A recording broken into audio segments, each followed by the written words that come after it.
엘리자 에드먼즈 히윗이라는 분이 계셨습니다. 이분이 여자분인데요. 1851년 6월 28일 미국 필라델피아에서 태어나신 분입니다. 이분이 굉장히 똑똑하신 명석한 수재였습니다. 당시 교육대학을요 수석으로 졸업하고 곧바로 이렇게 교사가 되신 분인데, 이분은 굉장히 신앙심이 아주 투철한 크리스천이었습니다.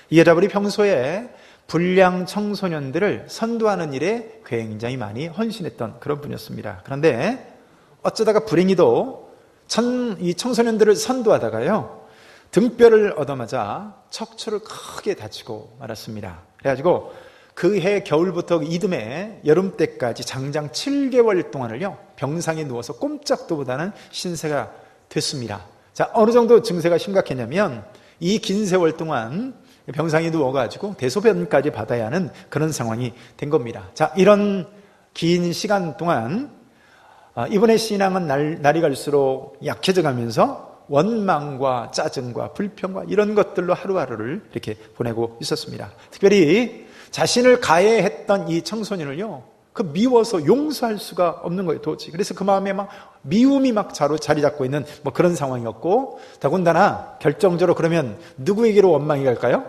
하나님께로 원망이 갑니다. 하나님마저 원망스러운 마음에 우울한 나날들을 보내고 있었는데, 여러분 생각해 보세요. 자, 여러분들 같으면 이런 상황에서 감사가 나오겠어요? 좋은 일 하려다가 다쳤지 않습니까? 그런데 뭔가 좋은 보상으로 다가오는 것이 아니라 병원에서 아주 꼼짝도 못하는 이런 신세가 되고 말았으니까 여러분들은 이런 상황에서 감사가 나오겠냐고요. 근데 하루는 병실을 청소하기 위해서 온 흑인 여자분이 얼마나 이렇게 흥겹게 흥얼거리면서 청소를 하는지, 근데 이 모습을 보고 있는 이 히빈 여사가요 그 모습이 좋게 보인 게 아니라 짜증이 버럭 나는 거예요. 여러분 화를 벌컥 내면서, 아니 청소부 주제에 뭐가 좋다고 아침부터 그렇게 흥얼거리면서 노래를 부르는 거야? 이게 짜증을 버럭 냈어요. 했더니 오히려 그 흑인 여자 청소부가 이 히윗을 물끄러미 쳐다보면서 빙긋이 웃습니다. 화를 내기는커녕 어떻게 말해요? 비록 내가 청소부 일을 하고 있지만 나에게 닥친 모든 형편과 처지가 찬송으로 바뀔 수 있도록 우리 주님이 힘을 주시는데 제가 왜 즐겁지 않겠습니까? 이럴 때 센스 있는 사람은 아멘을 하는데, 네, 그렇게 얘기를 하는 거예요. 자, 이 얘기에 이 히빈 여사는요 전기에 감염된 사람처럼 충격을 받습니다. 아, 그렇구나. 평생 내가 주님의 일을 해왔는데 이런 시련이 있다고 내가 이렇게 불평과 원망 가운데 이 나날을 보내고 있다니 라고 하면서 자신을 돌아보게 되면서 그날 이 히빈 여사가 이런 시를 적는데요, 그게 바로 찬송가 370장입니다. 주 안에 있는 나에게 라는 찬송이죠. 그 원곡 가사를 보면 이런 내용이 등장을 합니다. 찬송을 부르며 내 인생의 길을 걷네. 주를 찬양하며 나 주를 따라가리라. 주께서 내 집 맡아주시리. 우리 찬송가는 어떻게 됐어요? 주 안에 있는 나에게 딴 근심 있으랴. 십자가 밑에 나아가 내 짐을 풀었네. 여러분, 감사와 찬송은 반드시 좋은 환경이어야 감사하고 찬송하는 게 아닙니다. 여러분, 오늘 본문은 감사가 아니라 오히려 불평하다가 원망하다가 멸망한 그 샘플을 실예로 들고 있습니다. 자, 오늘 본문 5절 말씀을 같이 한번 읽을까요? 시작. 그러나 그들의 다수를 하나님이 기뻐하지 아니하셨으므로 그들이 광야에서 멸망을 받았느니라. 자, 여기에 등장하는 그들이 누굽니까? 선민이라고 부르는, 하나님의 선민이라고 부르는 이스라엘 백성들이잖아요. 여러분, 이 사람들이 어떤 사람들입니까? 사실 이 사람들만큼 감사해야 될 사람들이 또 어디 있겠어요? 여러분, 이 사람들은요 친히 하나님의 영광을 본 사람들이에요. 친히 하나님의 권능을 받고 하나님께서 직접 그들의 삶을 인도하시는 직접적인 인도 아래 살아가는 사람들이었어요. 40년을요 하나님이 이들의 삶을 챙겨주시는데, 여러분, 광야에서 아침마다 만나를 내려주십니다. 안식일을 제외하고요 단 하루도 빼놓지 않고 만나를 몇 년 동안이요? 40년 동안을 내려주셔요. 여러분, 먹을 빵만 있으면 되겠어요? 밥만 있으면 되겠어요? 음료가 있어야죠. 그래서 하나님이 어떻게 해요? 반석을 터지게 하셔서 샘물이 터져 나오도록 하십니다. 그리고 그들의 정력이 쇠해질까 해서요, 메추라기를 보내주시기도 하고, 그 뜨거운 광야의 태양을 40년을 이 불기둥이 아니라 이 구름기둥으로, 밤에는 불기둥으로, 여러분 이렇게 천연 커튼을 탁 쳐주셔서 그들이 광야에서 살아가는데 부족함 없도록 해주신 거죠. 그런데도 인간이란 존재가 어떤 존재예요? 그럼에도 불구하고 감사하기보다는 원망과 불평하는 존재가 인간이다라는 거죠. 인간이 어떤 존재냐? 인간은요, 에덴 동산 안에서도 불평하는 존재가 인간이에요. 오늘 본문에 등장하는 이 출애굽 세대도요, 감사치 못한 삶을 살았습니다. 오히려 그들이 했던 것이 뭐예요? 원망하고 주를 시험하다가 그들이 멸망하였다. 오늘 본문은 그렇게 말하고 있어요. 5절을 보면 그러나 그들의 다수를 하나님이 기뻐하지 아니하셨으므로 그들이 광야에서 멸망을 받았느니라. 여러분, 감사와 원망은요, 우리의 선택입니다. 감사도 선택이에요. 원망하는 것도 우리의 선택입니다. 어떤 사람은 도저히 감사할 수 없는 자리에서요, 감사를 합니다. 그러나 복받지 못할 사람은요, 어떤 상황에서도 불평거리를 찾아냅니다. 구약 룻기서를 보면요, 나옴이라는 사람이 등장을 하는데 아주 유력한 집안의 사람이었습니다. 번듯한 남편도 있었고요, 훤칠한 아들도 둘이나 있었습니다. 그런데 어찌된 영문인지 이들이 고향 베들레헴 땅을 떠나서 모압 땅으로 내려가게 됩니다. 그런데 거기에서 내려간 이 10년 동안 저들은요, 처참한 실패를 경험하게 됩니다. 남편도 그만 그 모압 땅에서 죽어버리고요, 그 생떼 같은 자식들도 그 모압 땅에서 그만 목숨을 잃고 맙니다. 가진 것도 다 잃어버리고 이제 여자들 딱 3명 남았어요. 누구요? 나오미 본인하고 며느리 딱 둘 남았어요. 그런데 한 며느리는 결국 있던 땅으로 돌아가고 룻이라고 하는 며느리 하나 달랑 데리고 베들레헴 고향 땅으로 돌아오게 됩니다. 사람들이 나오미의 이름을 부르면서 반기며 환영하는데요, 여러분, 나오미란 이름의 뜻은 우리들의 즐거움이란 뜻이에요.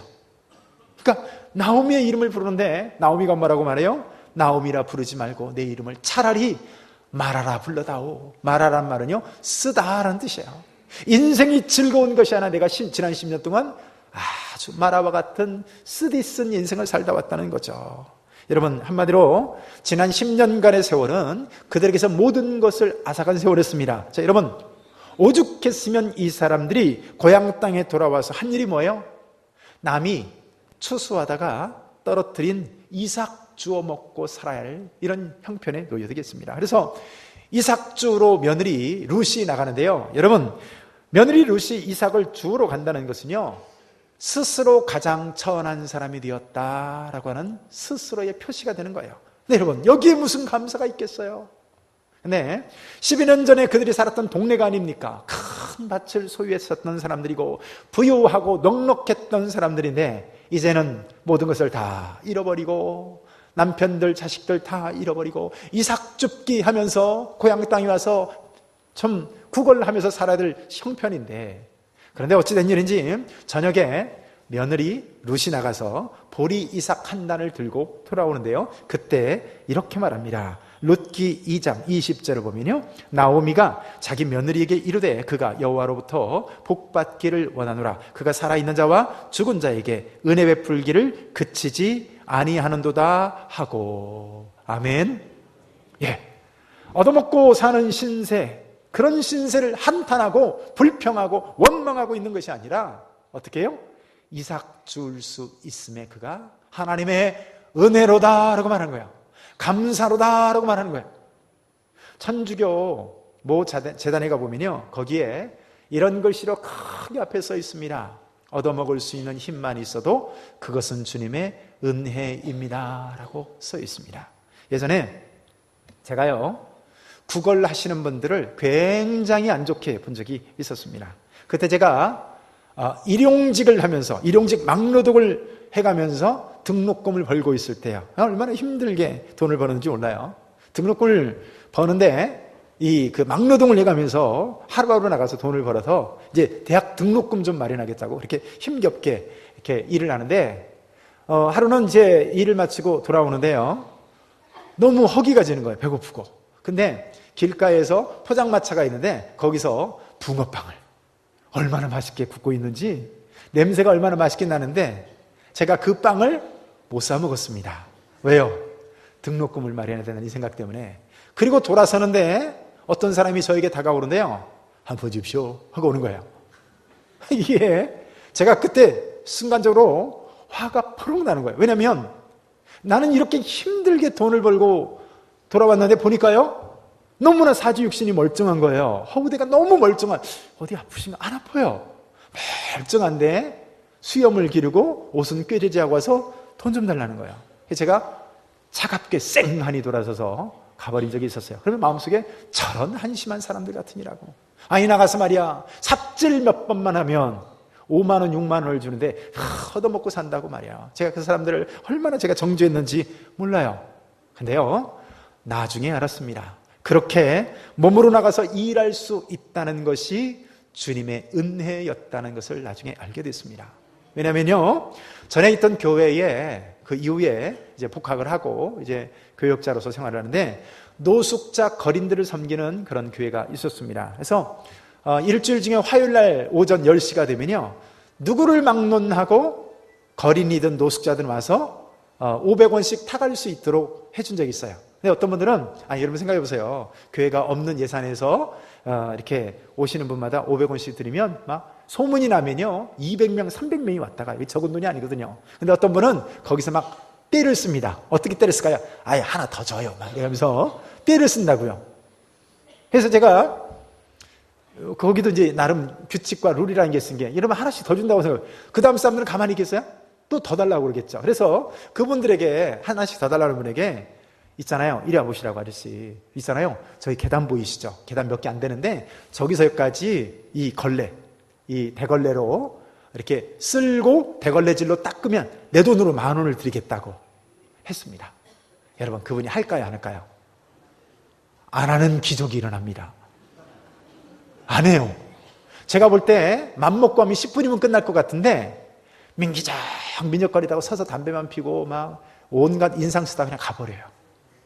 제가 그래서 그렇게 하는 분마다 그렇게 했더니요, 한 번도 제대로 청소해서 10,000원 벌어가는 분을 제가 본 적이 없습니다. 그때 제가 무슨 생각한지 알아요? 내가 나가서 삽질을 하고 내가 나가서 몸으로 일할 수 있다는 것이 하나님의 은혜였구나를 깨달은 거예요. 왜요? 그런 건강한 정신을 내가 소유할 수 있도록 하신 것이 하나님의 은혜였더라고요. 여러분, 왜 나는 이렇게 부지런히 사는데 저 사람은 왜 저렇게 게으를까요? 그 사람을 비난할 것이 아니라 그런 나에게 주신 하나님의 은혜에 감사할 수 있는 눈이 있냐는 겁니다. 복음서에 보면 오병이어의 기적사건이 있습니다. 예수님께서 일으키셨던 기적 중에 하나인데, 말이 오병이어지, 여러분 손에 들린 게 뭐예요? 어린애가 점심때 먹으려고 싸온 떡 5덩이하고요, 물고기 2마리요. 물고기 2마리가 고래였나 보다. 그래서 5,000명이 먹어본다. 그게 아니겠죠. 네, 작은 보리떡 5개하고 소금에 절인 물고기 2마리, 그거를 보는 제자 중에 빌립이라는 사람이, 아니 주님, 지금 뭐 하십니까? 이 사람들 다 먹이려면요 200데나리온의 떡이 필요합니다. 200데나리온 대략 우리나라 돈은 한 2,000만 원 됩니다. 그 정도 돈은 있어야 최소한 이 사람들이 다 점심을 먹을 수 있다고. 어떻게 먹이겠어요? 주님은 그 떡덩이 5개, 물고기 2마리를 가지고요, 진지하게 하나님께 감사하고 축사하시는 모습을 보게 됩니다. 여러분, 은혜의 눈으로 보는 사람은요, 모든 것이 감사와 영광이에요. 그래서 감사와 영광은 우리의 선택이라고요. 어떤 사람은 도저히 감사할 수 없는 자리에서 감사를 합니다. 그러나 복받지 못할 사람은요, 어떤 상황에서도 불평거리를 찾아냅니다. 놀라운 일 아니겠어요? 왜 오늘 본문에 등장하는 이 사람들은 감사하지 못했을까요? 자, 우리 1절 같이 한번 읽습니다. 시작. 형제들아, 나는 너희가 알지 못하기를 원하지 아니하노니 우리 조상들이 다 구름 아래에 있고 바다 가운데로 지나며. 자, 오늘 본문은요, 이 사람들이 왜 감사하지 못했냐? 왜 너희들이 감사하지 못하느냐? 알지 못하기 때문이라는 거예요. 이미 받은 은혜가, 이미 받은 축복이 얼마나 크고 좋은 것인가를 알지 못해서 저 사람들이 감사하지 못하고 너희들이 감사할 수 없다는 거예요. 자, 1절부터 4절까지 내용이 뭡니까? 우리 조상들이 다 구름 아래에 있고, 여러분 광야나 이 사막에서 살아간다는 게 얼마나 뜨겁고 힘겹겠어요. 그런데 어떻게 해요? 우리 하나님이 그들을 위해서 천연 커튼을 딱 쳐주세요. 40년을 쉬지 않고 구름 기둥으로 쫙 저들을 가려주십니다. 그런데 하나님이 40년을 이렇게 보호해 주시고 바다를 육지처럼 건너게 해주셔서 그 사람들이 홍해를 건너 왔습니다. 그런데 그들이 왜 입만 열면 불평할까요? 알지 못했어요. 뭐를 알지 못했다는 거예요? 그들이 지금 얼마나 큰 복을 받고 있고 지금 누리고 있는 은혜가 무엇인지를 알지 못했기 때문에 그들이 불평하고 원망했다는 겁니다. 애굽에서 여러분 그들이 노예 생활했던 사람들 아니에요? 또 지금 얼마나 고된 노력을 하다가 그들이 지금 이렇게 하나님의 은혜로 출애굽하게 됐는지 몰라요. 그런데 하나님이 아침마다 만나를 내려서 그들을 먹게 해주십니다. 그런데 그들이 어떻게 원망할까요? 우리 민수기 21장 5절을 스크린 참조해서 같이 한번 읽습니다. 시작. 백성이 하나님과 모세를 향하여 원망하되 어찌하여 우리를 애굽에서 인도해내어 이 광야에서 죽게 하는가? 이곳에는 먹을 것도 없고 물도 없도다. 우리 마음이 이 하찮은 음식을 싫어하노라 하매. 여러분 보세요. 왜 먹을 게 없습니까? 왜 마실 물이 없어요? 하나님이 주신 것을요, 이 사람들이 지금 어떻게 말하고 있어요? 이 하찮은 음식을 우리가 싫어하도다. 하나님이 주신 것을요, 하찮은 음식이라고 말을 해요. 여러분, 심지어 뭐라고까지 말을 하냐면요, 아니 왜 누구 마음대로 애굽에서 우리를 건져냈습니까? 이렇게까지 원망을 합니다. 그러니까 원망이 습관이 된 사람은요, 모든 것이 다 불평거리고 원망거리예요. 그런데 바울은 오늘 이들이 알지 못했기 때문에 불평하고 원망한다고 말합니다. 얼마나 큰 은혜를 받고 있어요, 이들이 지금. 그런데 그까지 메뉴가 바뀌지 않는다는 것으로 인해서 그렇게 원망하는 거예요. 지금 당장 물줄기가 보이지 않는다라고 하면서 구원하신 것 자체를 하나님을 향해서 지금 모욕하면서 지금 불평하고 있는 거예요. 근데 이 모습이 누구의 모습이냐는 거예요.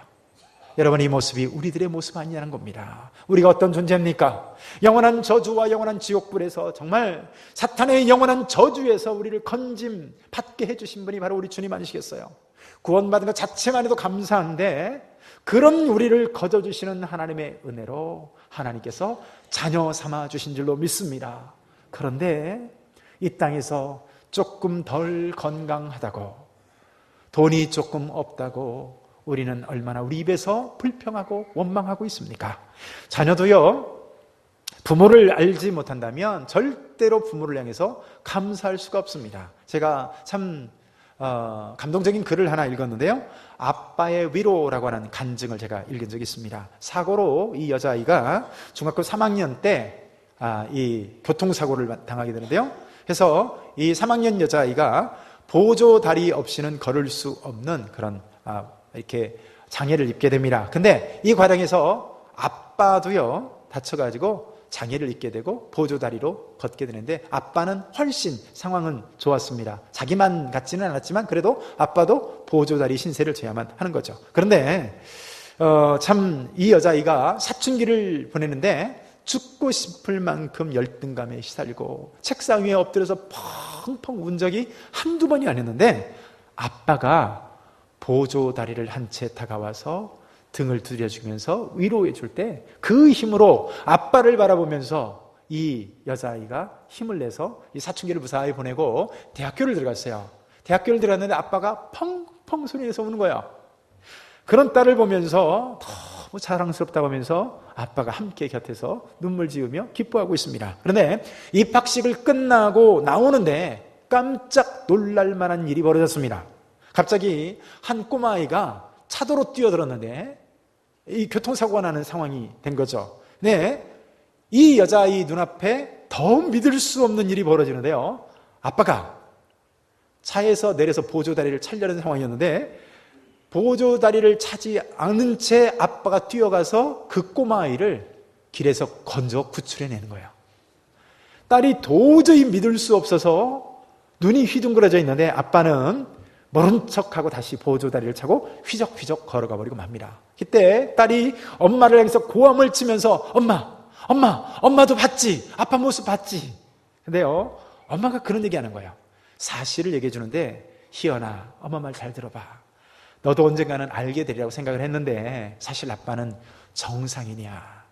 그때 아빠는 팔만 다쳤고 너를 위해서 아빠가 4년 동안 함께 보조다리를 찾으신 거야. 너를 위로할 방법이 그거밖에 없었다고 아빠는 생각했거든.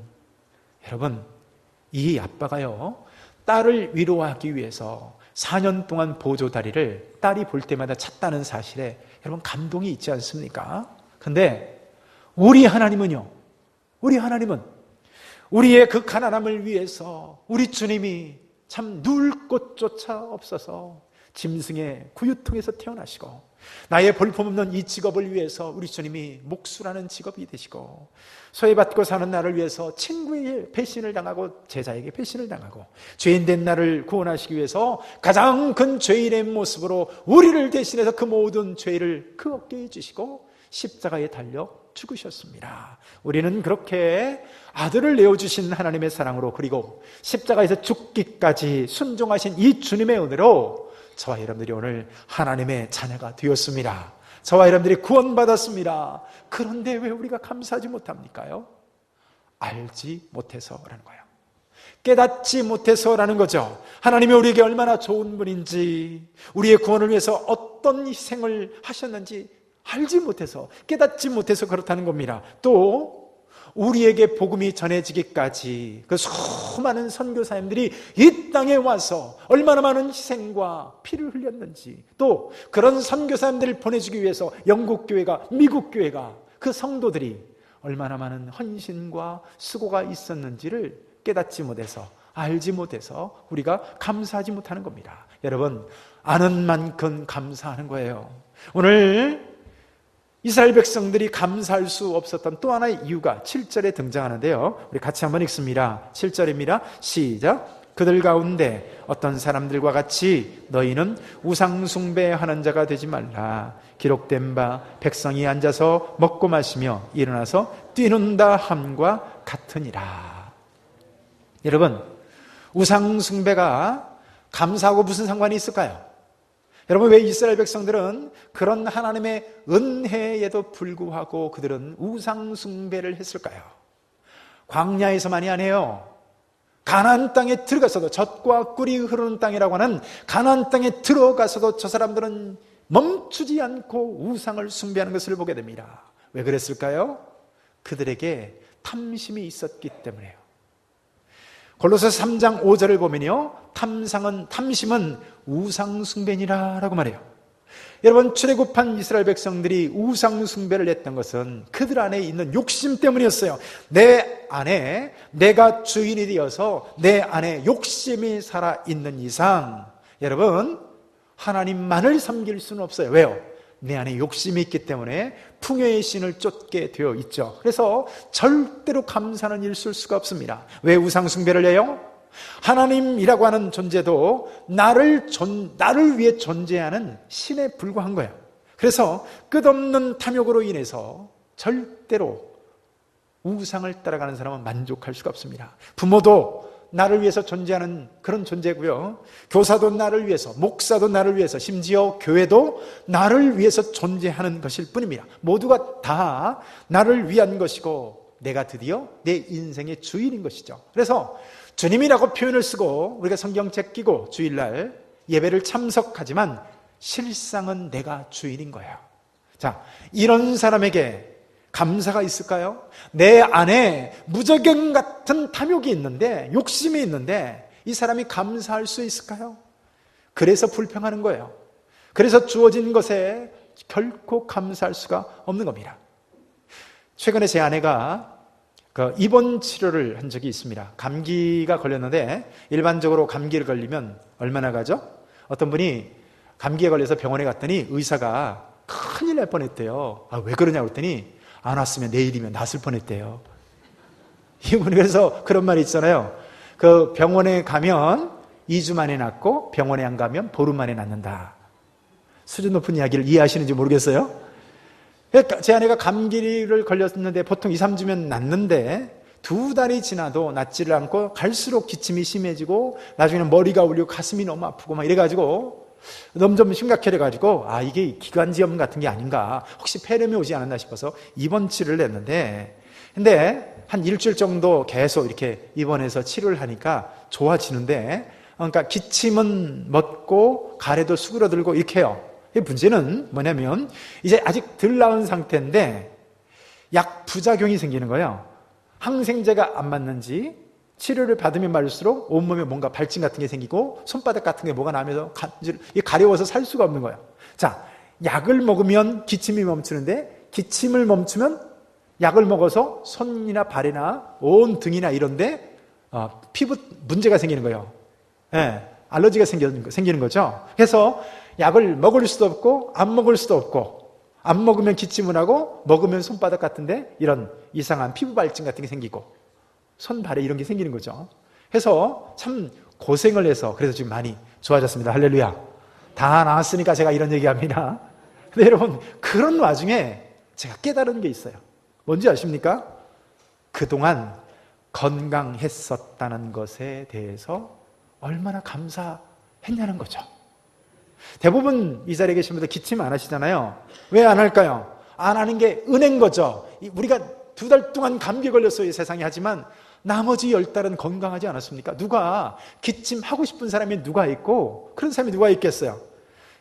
보니까 심할 때, 제 아내가 보니까 심하게 기침할 때는 이 기도까지 막아서 숨까지 모셔서 죽나 싶을 정도였다고 합니다. 그래서 또 이제 자꾸 이게 그러니까 몸이 약해져가는 걸 느끼면서 어떤 생각을 하면 저항력을 위해서 운동을 해야 되겠구나 라고 마음을 먹지만 어때요? 운동을 할 수 있어요? 낫지 않은 가운데는 운동을 할 수가 없는 거예요. 회복이 돼야 운동을 하죠. 그래서 여러분, 오늘도 내가 내 건강을 위해서 운동을 할 수 있다면 그건 뭘까요?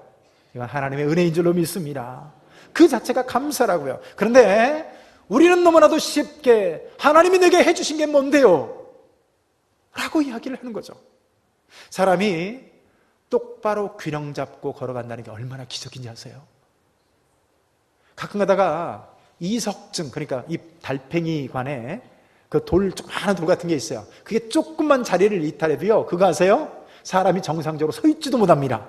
온 세상이 빙글빙글 돌아가지고요, 똑바로 서서 걸을 수가 없어요. 여러분, 키가 1m 80, 90이면 뭐합니까?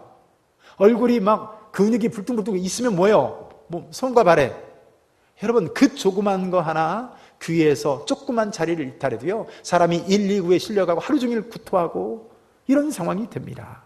여러분, 그럼에도 불구하고 얼마나 많은 날들을 우리가 똑바로 걸어다니고 똑바로 입에다 밥숟가락 떠넣고 하는 이 모든 것들을 보면서도 우리는 어떻게 이야기합니까? 하나님이 내게 해주신 게 뭔데요? 라고 말하는 거죠. 여러분, 적어도 오늘 이 자리에 있는 여러분들은요, 어제 죽은 사람들이 그토록 바랬던, 염원했던 내일이라는 삶을 시간을 살고 있는 사람들입니다. 그럼에도 불구하고 내 안에 탐욕이라고 하는 이 우상이 주인 노릇을 하고 있는 이상 감사가 감사로 보여지지 않습니다. 내가 주인된 인생을 사는 사람들은요, 모든 게 불평일 수밖에 없어요. 왜요? 모든 것이 나를 위해서 존재하고 나의 만족을 위해서 채워줘야 될 그런 대상에 불과하니까 그렇습니다. 그러나 주님이 내 안에 계시는 인생을 사는 사람들은요, 은혜로 말미암아 나는 오늘도 삶을 영위하고 있다라고 하는 이 고백을 하고 사는 사람은 욥과 같은 고백을 하죠. 욥은 하루아침에 모든 재산을 다 잃어버리고 맙니다. 재산뿐만 해요? 아니에요.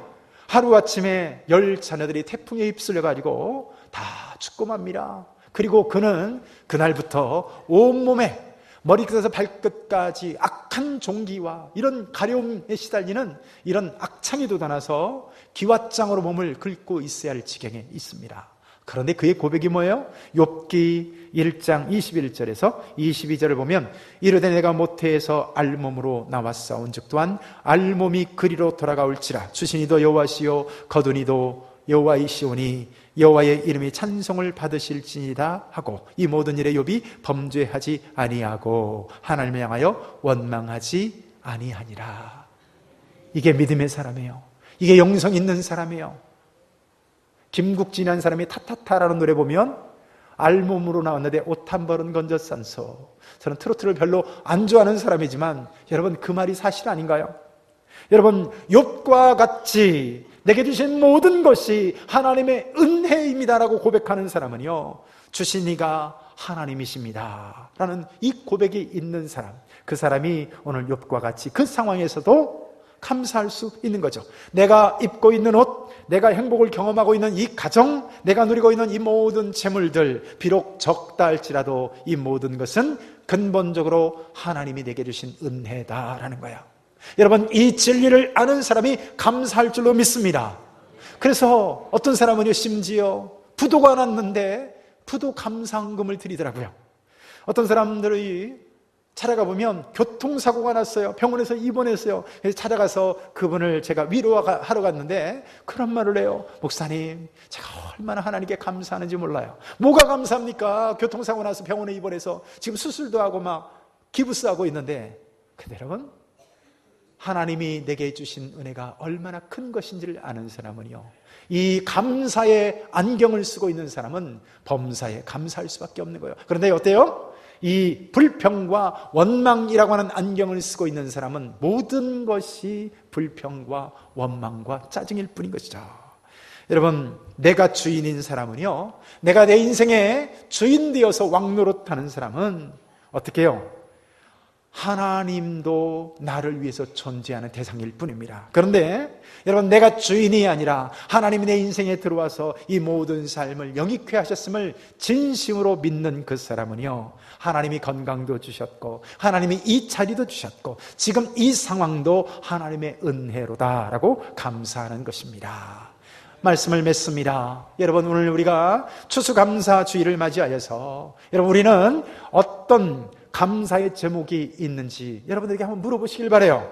혹시 감사할 것이 없다고 생각하십니까? 아니면 얼마나 감사한지를 깨닫지 못하는 것이라고 생각하십니까? 오늘 감사하라는 것은 단순히 하나님께서 범사에 감사하라 라고 명령했기 때문만이 아니라 언제 우리가 진정 비로소 만족하고 행복한 삶을 살 수 있어요?